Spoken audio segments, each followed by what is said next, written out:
Olá, querido aluno que me acompanha aqui no meu canal, eu sou o professor Ricardo Russo. Eu quero falar para você que vai fazer CESP ou que fez CESP, Polícia Federal, enfim, CESP está aí com um monte de edital na rua. Eu quero mostrar para você algumas falhas que existem na avaliação da redação. Você sabe que esse canal aqui é o canal que persegue as bancas, que analisa as análises, que avalia as avaliações da redação e faz recursos administrativos, judiciais. Essa é uma expertise que eu tenho, tantos anos trabalhando com bancas e conheço muito bem como funcionam as bancas, fui treinado pelas principais bancas aí que existem no Brasil como avaliador, então eu conheço muito bem o funcionamento dentro da instituição. Isso é importante a gente saber, né? Então, diante disso, eu tenho algumas coisinhas importantes, porque você precisa saber o que funciona, como é corrigida a sua redação, à medida que a redação passa a ser fundamental a partir de agora, já de imediato, a gente não tem como discutir isso. A redação é o fator de divisão, é a filtragem essencial do candidato. A gente vê o peso que as redações, que as sessões discursivas passaram a ter nas provas de concurso público. Então, eu vou dar algumas dicas importantes para você que vai fazer CESP. Então, você presta atenção no seguinte: em primeiro lugar, CESP, ela faz uma dedução, ela dá a nota total para você de conteúdo. Então, vamos imaginar que a redação vai 80 pontos. Eu vou pegar o exemplo da ANTT. Legal, CESP. Eu estou com um candidato aqui que está contestando, me mandou uma redação com uma nota baixíssima. Assim, o mau humor do avaliador em relação à redação desse candidato é um troço absurdo, uma nota extremamente baixa.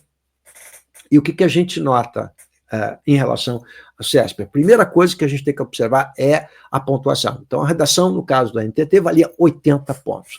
Você vai ver aí quem fez Embrapa, quem fez TRT 10, né, que é o valor da redação. Então, imagina que a redação vale 30 pontos, por exemplo, do TRT 10. Legal, vale 30 pontos. O que acontece com os desvios de gramática? Eles funcionam como cupim, eles vão diminuindo a sua nota. Então, é diferente das outras bancas que dizem assim, olha, vale 30 pontos a redação, mas 10 pontos a gramática, 10 pontos a não sei o quê, 10 pontos a não sei o quê. Não. A CESP trabalha um pouquinho diferente, ele trabalha com a nota cheia de conteúdo. Você recebe a nota do conteúdo, que é o conteúdo da sua discursiva, se você respondeu certo, de acordo com o padrão. E os desvios de gramática, eles vão subtrair a nota, como se fosse o cupim, vão comer a sua nota. Mas o que você tem que atentar nos editais? E vocês não atentam a isso, né? Então o tio vai ajudar aqui. Qual o fator de multiplicação que diminui a nota? Por quê? Quanto maior for o fator de multiplicação, de diminuição de nota, maior o peso da gramática na sua nota. Por exemplo, TSE era vezes 10. Então, você tem que olhar no edital lá, os critérios de avaliação da redação e verificar qual o fator de multiplicação. TSE era vezes 10. Por exemplo, na TRT 10 é vezes 6. Né? Na Embrapa é vezes 4. Então, olha a diferença. 4 a Embrapa, 6 TRT 10 e 10 no TSE. Então, aquele candidato que sempre diz para mim assim, não, mas eu deixei para o final a redação, então eu fiz com uma letra mais ou menos, fiz meio que correndo, rasurei um pouco, e não dei muita bola na gramática, e eu vi isso no TSE, porque a gramática desconta ponto, a gramática no TSE era decisiva, porque é vezes 10.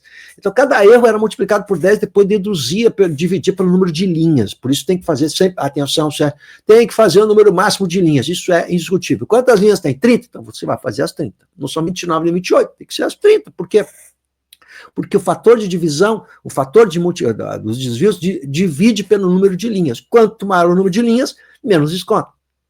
Legal? Então, você tem que prestar atenção nisso aí, o fator de multiplicação. Primeira coisa. E nunca deixar para o final, especialmente CESP, porque aquela letra horrível, você não vai completar a margem bonitinha à direita, à esquerda, fazer uma letrinha bacana, isso desconta em apresentação. Então, no caso, agora, recente, desse candidato que fez a NTT, valia 80 pontos a redação e 4 pontos, não é? Ou seja, 5% valia a apresentação. Presta atenção agora, legal.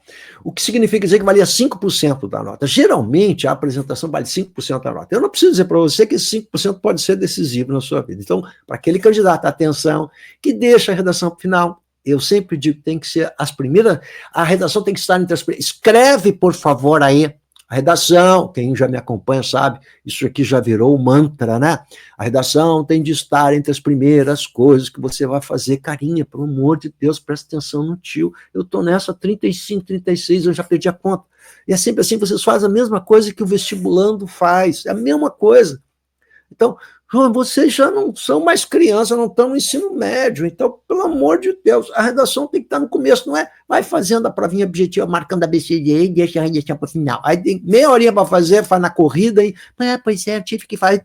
Eu pego, e quando eles mandam a redação para olhar, se você está em dúvida, manda a redação, que eu examino a sua redação, não cobro nada, faço exame preliminar na redação para ver se pode entrar na justiça, pode fazer curso administrativo, faço um exame preliminar.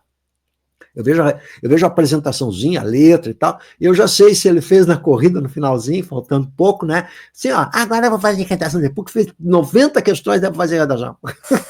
Aí sai aquela letra horrorosa, faz tudo improvisado, às vezes não faz nem rascunho, né? Um monte de borrão. No caso CESP, você vai fazer Polícia Federal, no caso CESP, você vai perder uma nota importante. Eu quero ver no edital aí da Polícia Federal quanto vai ser o fator de multiplicação, tá? A TSE foi 10. Então você tem que ficar atento, você está entendendo? O tio está ensinando você a ler CESP e o edital na parte da redação. Todo mundo sempre. Tem redação, nem olha. Vamos lá, confessemos, vocês nem olham. Legal? Então, isso é bem importante. Legal? Agora, olha só, esse candidato entrou com recurso administrativo, li o recurso administrativo dele, recurso administrativo legalzinho, organizadinho, bonitinho, certinho, e aí, no quesito apresentação, é o primeiro que aparece quando você recebe a nota lá. Legal? É o primeiro que aparece. Vai aparecer o seguinte, ó, o recurso foi indeferido. O que que diz? A banca examinadora avaliou a apresentação levando em conta a legibilidade. Pô, eu já li isso aqui antes. Eu faço recurso administrativo judicial toda hora. Então, já fiz CESP um monte de vezes. Cara, isso aqui está igual, já li isso aqui. O respeito às margens, a indicação de parágrafos. Eu já mostrei isso aqui num vídeo que eu fiz, agora estou lembrando. A legibilidade do texto tem relação com o grau de facilidade ou dificuldade que a caligrafia oferece para a leitura. É importante ter clareza de que o que se pretende não é uma caligrafia impressionante pela beleza, mas clara, eu gosto disso aqui, mas clara de modo que uma letra ou grafema não se confunda com outra, mantendo traços distintos. Achei isso aqui muito legal. Eu acho importante isso. A apresentação, a letrinha. E o que está dizendo aqui? Não é letra bonita, tem que entender. Ok. Aí eu pego, por exemplo, também CESP, eu pego o cara que coloca o tio, não bota só em cima do A, ele faz aquele tio que é a minhoca, eu já falei isso aqui também, né? E CESP está descontando. Né? Vai ficar, não é legibilidade. Eu sei que aquilo é um tio que não está me impedindo de confundir uma coisa com outra. Está vendo que está escrito aqui? Não se confunde só. Ficou uma minhoca em cima do ão e não em cima do A. Então isso desconta. E eu peguei CESP descontando. Legal? Então, isso aqui não está correspondendo a esse desconto. Você percebe? Eles estão dizendo que é legibilidade, então por que descontar? O que mais que eu tenho que... Aqui. Também foi avaliada a estrutura textual, ou seja, a organização das ideias em texto estruturado. Então, o que você avalia? A estrutura textual, ou seja, a paragrafação, se os parágrafos estão organizados, se ele tratou de um tema em cada parágrafo. Aí vem a última parte, ó. Certo? Nem todos os pontos de discussão solicitados no comando da questão foram desenvolvidos de forma abrangente. Isso prejudica, portanto, a progressão temática, nota mantida. Para alguém, deixa eu entender. A apresentação do trabalho leva em conta também os pontos de discussão, se foram ou não desenvolvidos, mas se os pontos de discussão forem desenvolvidos, isso é nota de conteúdo. Por quê? Uma redação se divide em forma e conteúdo. O conteúdo vai ser analisado por 2 e vai ficar aí a média. É a nota de conteúdo. Conteúdo é uma coisa. Aí eles apresentam para você o conceito 0, 1, 2, 3, 4 no padrão, mostrando para você quanto você deveria tirar, legal? Isso é a parte de conteúdo. Quanto à parte de estrutura, você tem que ver se os parágrafos estão bem estruturados. Isso estrutura, a estrutura que é a ossatura, não se avalia em absoluto aqui, e nem se pode avaliar, a questão de conteúdo. Então, o que está acontecendo? Se eu estou analisando o conteúdo aqui e estou punindo o candidato, esse candidato tirou 3 em vez de 4, perdeu 1 ponto. Esse 1 ponto pode ser significativo na vida desse candidato. Então, descontaram um ponto, por quê? Porque ele não desenvolveu o conteúdo, mas ele já vai ser descontado no conteúdo lá, porque ele não fez completo com o pedido enunciado da questão. Então, o que é que está acontecendo aqui? Bom, o que está acontecendo é uma dupla punição. E isso é, sim, uma irregularidade, né? Dupla punição é uma irregularidade. Bom, mas aí eu tenho que olhar o padrão, eu tenho que olhar o edital, eu tenho que olhar a redação. Você vai fazer um recurso, seja judicial ou administrativo, você tem que fazer os quadros comparativos, tem que olhar se o padrão está correto. O CESP tem esse pecado também, já fiz vídeo sobre isso, que pede coisas no padrão que não estão no enunciado da questão, quer dizer, o cidadão tem que ser um paranormal e adivinhar o que o CESP quer, quer dizer, eu tenho que levar uma bola de cristal para entender. Vamos dar uma olhadinha no edital. Então, vou pegar o edital. Aí diz assim, o edital ANTT, legal. A apresentação, a estrutura textual e o desenvolvimento do tema totalizarão a nota relativa ao domínio de conteúdo, que é o de 80 pontos. Então, vamos de novo. São 3 coisas aqui listadas. Ó, a apresentação. Então, o que é apresentação? A letra, margem. Ok, entendi o que é apresentação, né? A letra não é uma letra bonita, tem que ser compreensível, diferenciar maiúsculas de minúsculas. Ok. Estrutura textual. O que é estrutura textual, gente? A estrutura textual é se o texto obedece a uma estrutura dissertativa, começo, meio e fim, se os parágrafos estão bem montados, se tem margem de parágrafos. Isso é estrutura textual. E o desenvolvimento do tema, aí é o conteúdo. Então, o que fizeram naquela resposta? Estão descontando também o desenvolvimento pleno do tema, porque ele não foi desenvolvido corretamente, e descontando onde isso? Na apresentação. Mas ele já vai ser punido lá. Ele já foi perdeu nota porque não desenvolveu plenamente, teve uma punição muito grande, né, 0 num dos itens, o que é absurdo, porque ele respondeu parcialmente o que foi pedido. Então ele está sendo duplamente punido pelo CESP. Agora, mais do que isso, que eu quero que você preste atenção, aquele enunciado que eu mostrei para você ali, da apresentação e da letra, aquilo ali é um enunciado, é uma justificativa padrão. O que isso quer dizer? Aquilo ali é um recorte e cola, está tudo pronto. Por quê? Porque eu já li aquilo trocentas vezes. Ou seja, o candidato perdeu 1 ponto, ganhou 3 em 4. Ele lê, gente, aquela justificativa que eu acabei de ler para você, e ele não entendeu o que ele perdeu. Onde é que eu perdi ponto exatamente? Como assim eu não desenvolvi o tema? Mas o tema não foi cobrado de mim no conteúdo?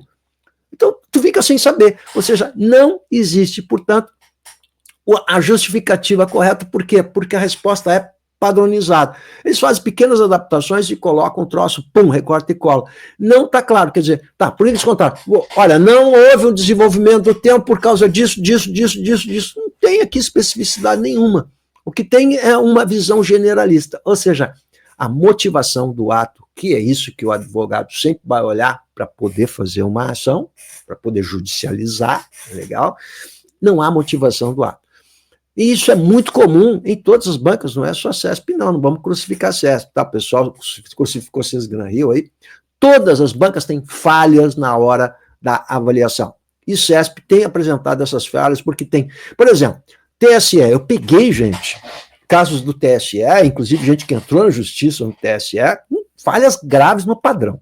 Legal? Agora você tem que lembrar o seguinte, CESP dá prazo para você recorrer ao padrão. Se o padrão não está correto, você tem que ficar ligado, tem 2 dias para você entrar lá e dizer, não, o padrão está errado. Depois não adianta reclamar. Legal? Então isso também tem que ficar esperto. Então eu peguei TSE, um candidato que perdeu, que fez, eram várias provas, né? Várias questões. Então ele, às vezes ele ganhava a nota cheia em apresentação, às vezes ele perdia a nota, mas era a mesma letra, margem a margem, mesmo de parágrafo, tudo a mesma coisa, mas descontava.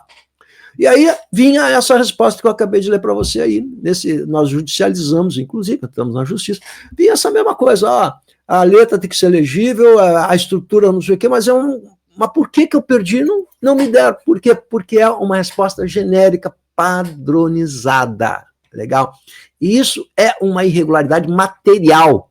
Por quê? Porque eu vou mostrar que várias tiveram a mesma resposta. Então, eles têm lá 4, 5 respostas pré-prontas que eles vão, colocando na sua redação. Então, isso também você tem que atentado você tem que observar. Beleza? Então, CESP é uma banca séria, legal, não estou discutindo a seriedade da banca, longe de mim fazer isso, mas existem questões técnicas aqui na avaliação que não funcionam bem. Eu já disse anteriormente, vou frisar para quem me acompanha, todas as bancas apresentam problemas técnicos. Por quê? Porque corrigir redação em concurso de massa não é coisa simples, eu sei muito bem disso, sei o lugar e a dificuldade de se fazer isso. Mas qual é a nossa especialidade? Isso é um problema das bancas. Qual é a nossa função aqui? É mostrar os direitos do candidato. É ter uma avaliação técnica bem feita e com critérios que sejam claros, porque não adianta você ter o critério, que é o ato discricionário, quem escolhe o assunto e a maneira como vai cobrar é a instituição, então não posso reclamar do edital e conteúdo do edital, isso não cabe a mim. Os caras fizeram, mas o edital é imenso, dá para impugnar isso? Não dá, isso é discricionário. O que é discricionário? Os caras têm liberdade de escolher o conteúdo que vai cair e como vai ser feita a prova, isso é eles que estabelecem. Beleza? Não é isso que se discute, não é mais. Mas a avaliação da redação precisa ter critérios claros, ou seja, se nós vamos descontar em apresentação, o que nós vamos exatamente descontar de você. E se, vou insistir, já fiz um vídeo sobre isso, se essas bancas grandes, CESP, FGV e uma outra, que é a VUNESP, que são bancas que há 20 anos trabalham a redação do Enem e estão acostumados a produzir uma cartilha maravilhosa da avaliação do Enem, uma cartilha a qual todo candidato tem acesso, antes de fazer a prova, tem acesso a essa cartilha e sabe exatamente o que é coesão, o que é coerência, com exemplos, inclusive, de redações. Por que isso não é feito em prova de concurso público? Por que a prova de concurso público é feita de qualquer maneira para baratear, que essa é a realidade? Ou seja, os avaliadores não são treinados no Enem. Todo ano, durante 10 anos eu trabalho, todo ano nós temos, entre agosto e setembro, treinamento online para alinhamento dos avaliadores. Isso não acontece por acaso, isso acontece porque você sabe a dificuldade que é fazer um concurso de massa das redações. Por que essas medidas não são feitas com propriedade por essas bancas que têm know-how para isso, mas parece que não querem investir em concurso? Parece que não. Então tem que haver pressão, sim, da mídia, nesse sentido, para que as bancas comecem a dar mais atenção aos concurseiros e nas redações que aparecem aí, em tudo que é prova hoje, e preciso, sim, de que se proteste, e você precisa protestar, precisamos entrar na justiça, recurso administrativo, recurso judicial, para reclamar, porque em algum momento o juiz vai ter que nos olhar e vai dizer, pô, peraí um pouquinho, isso aqui está uma bagunça, foi o caso desse Gran Rio. Legal? Então, isso é uma conquista que se faz passinho a passinho. Não é à toa que eu já venho há 500 anos falando sobre isso. Tá ligado? Então manda aqui, eu vou deixar o meu WhatsApp para você aí. A professora quer que você veja a minha redação aí, eu quero ver se eu posso fazer o recurso. Manda, eu faço uma pré-análise, isso não é cobrado, eu mesmo faço, eu mesmo corrijo, eu que preparo, eu trabalho sozinho, meu trabalho é artesanal, não tem equipe, não tem esse negócio de equipe, ou seja, sou eu que trabalho, eu que dou atenção a você lá pelo WhatsApp. Beleza, galera? Tamo junto aí, vamos lá, vamos para cima deles.